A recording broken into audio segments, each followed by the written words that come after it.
মাগুরা জেলা শহর থেকে প্রায় 25 কিলোমিটার দক্ষিণে সালেখা উপজেলার শতখালী ইউনিয়নের ধোপাখালী গ্রামে চণ্ডীদাস রজকিনীর সেই অমর প্রেম কাহিনী।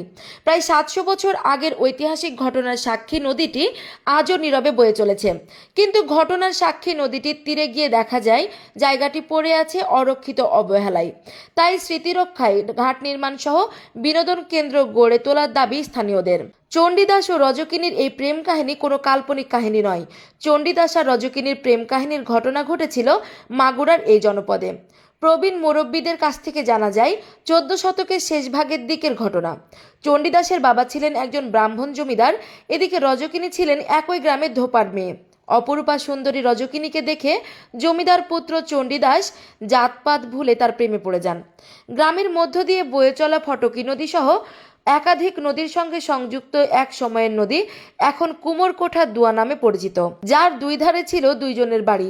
ধোপাকন্যা রজকিনী ওপার ঘাটে কাপড় ধুতে আসলে জমিদার পুত্র চণ্ডীদাস প্রতিদিন মাছ ধরার নামে বড়শি নিয়ে ওপারে বসে থাকতেন তাকে দেখার জন্য। এইভাবেই দিন মাস পেরিয়ে বছর চলতে চলতে 12 বছর কেটে যায় নীরবে। অবশেষে একদিন নীরবতা ভেঙে রজকিনী চণ্ডীদাসকে জিজ্ঞেস করে, বাবু, বড়শিতে কি মাছ ধরে? উত্তরে চণ্ডীদাস বলেন, 12 বছর পর মাত্র প্রথম মাছ বড়শিতে টোকা দিল আজ। তখন থেকেই শুরু হয় তাদের আলাপচারিতা, তারপর হয় প্রেম নিবেদন। কিন্তু তৎকালীন হিন্দু ব্রাহ্মণ সমাজ তাদের সম্পর্ক মেনে না নেয়। তারা নানা প্রতিকূলতার অপবাদে জর্জরিত চণ্ডীদাস ও রজকিনী সব ছেড়ে একদিন পালিয়ে যায় পার্শ্ববর্তী দেশ ভারতের বাঁকুড়া জেলায়। পরে সেখান থেকে আশ্রয় নেয় বৃন্দাবনে। তারপর থেকে তাদের আর কোনো খোঁজ খবর পাওয়া যায়নি। এদিকে গ্রাম্য সমাজ দুটি পরিবারকেই সমাজচ্যুত করেন। অপমান সহ্য না করতে পেরে তারাও দেশ ছেড়ে পাড়ি জমান ভারতের কোনো এক অঙ্গরাজ্যে। এলাকাবাসী সহ দেখতে আসা পর্যটকরা চাই দুজনের বাড়ির দুই পাশের ঘাটকে সরকারি হস্তক্ষেপে স্মৃতিচিহ্নকরণ করে এলাকাটিকে পর্যটন কেন্দ্র করলে দেশের ঐতিহাসিক ঐতিহ্য রক্ষা ও বহির্বিশ্বে সম্মানের জায়গা হবে এটি।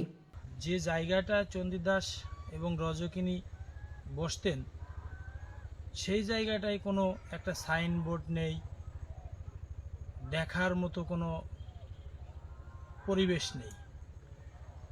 এখানকার মুরব্বীদের থেকে জানলাম যে এখানে কেউ এই প্রশাসনিক থেকে শুরু করে কেউ কোনো ব্যবস্থা নেয়। রজকিনী বসে পড়ে কাপড় কাচতেন এই ঘাটে বসে। তিনি ছিলেন ধোপার মেয়ে,